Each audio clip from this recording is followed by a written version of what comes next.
अस्सलाम वालेकुम वरहमतुल्लाहि वबरकातुहू। आज के इस ऑनलाइन सेशन में आप सभी स्टूडेंट्स का इस्तकबाल है।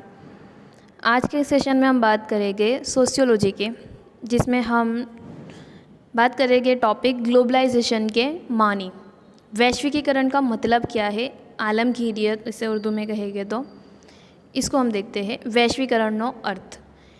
21वीं सदी में समाजी तब्दीली की बहस ग्लोबलाइजेशन और लिबरलाइजेशन के हवाले के बगैर नामुकम्मल है। वैसे तो ग्लोबलाइजेशन का तामुल हिंदुस्तान के लिए नया नहीं है, लेकिन 20वीं सदी के आखिर दहाइयों में पूरी दुनिया में 3 मामलात शुरू हुए। वो 3 मामलात कौन से थे हमें पता होने चाहिए। लिबरलाइजेशन, निजीकारी और ग्लोबलाइजेशन। इन तीनों अमलों ने मुल्क के इक़्तिसादी निज़ाम और सक़ाफ़त पर असर डाली है। इन अमलों की वजह से बहुत तेज़ी के साथ दुनिया एक समाज और एक बैनुल अक़वामी बाज़ार बन जाएगी। ऐसा ख़तरा लाहक होने की वजह से माहिरीन उमरानियात और बशरियात को इन दोनों तामुल के मुताले में दिलचस्पी पैदा हुई।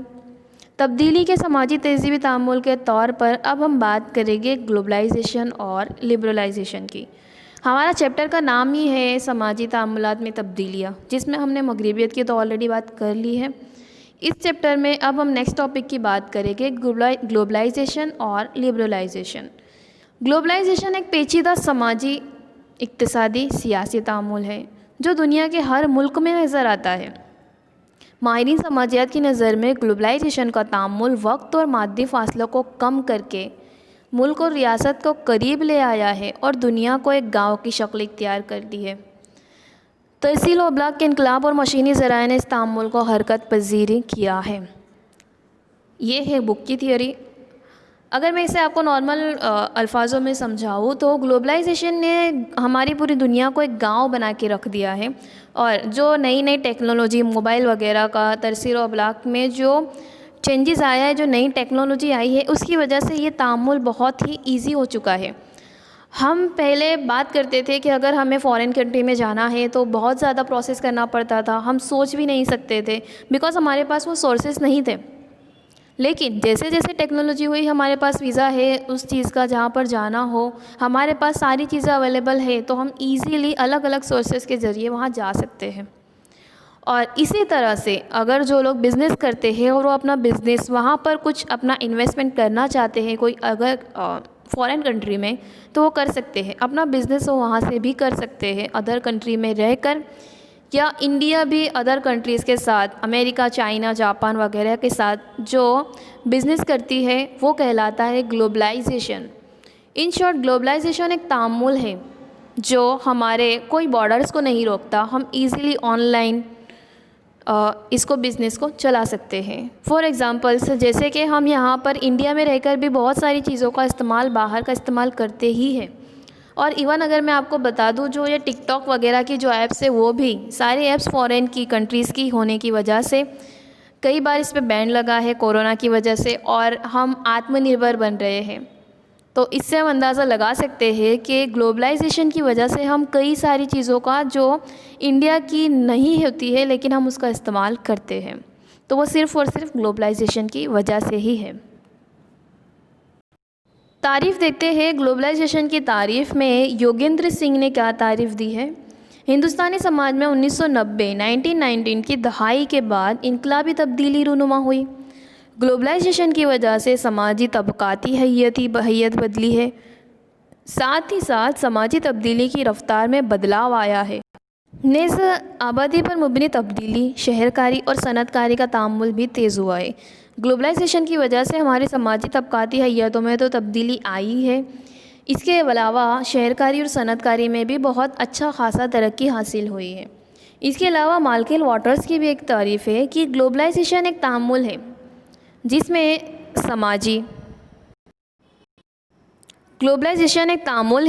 समाजी तहज़ीबी निज़ाम पर जो जोग्राफियाई दबाव होता है वो पस्त हो जाता है, और लोग भी ये समझने लगते हैं कि जोग्राफियाई हुदूद बेमायनी या बेमतलब होती है।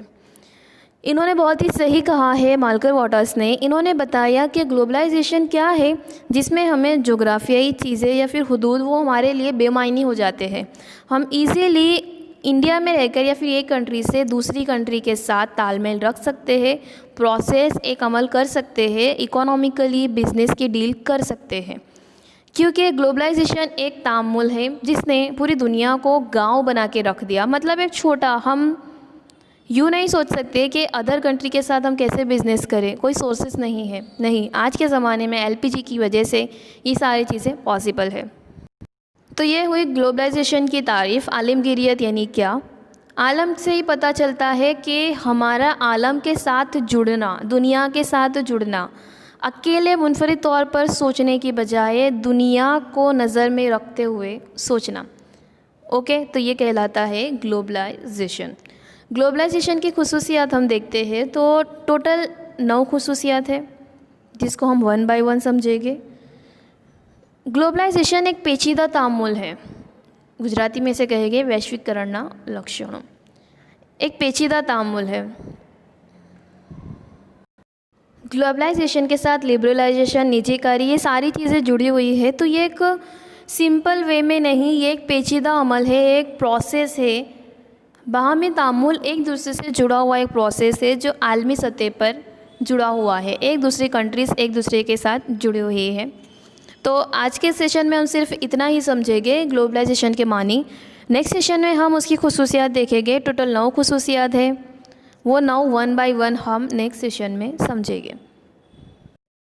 आज के सेशन में आपको ग्लोबलाइजेशन की वजह से, आलमगीरियत की वजह से हमारे आसपास देखना है कि वो कौन सी चीज़ें हैं जो इंडिया की नहीं है लेकिन हम फिर भी उसको यूज़ करते हैं, वो देखना है और उसकी आपको एक लिस्ट बनानी है। ये आपका एक किस्म का होमवर्क। तो इस तरह से आपको एक लिस्ट बनानी है, ये आपका होमवर्क रहेगा और सारे भी इम्पोर्टेंस पॉइंट आपको नोटबुक में लिखने हैं। साथ ही साथ वीडियो में कमेंट करना है, लाइक करना है और वीडियो को ज़्यादा से ज़्यादा अपने फ्रेंड्स के साथ शेयर करना है। Okay, thank you.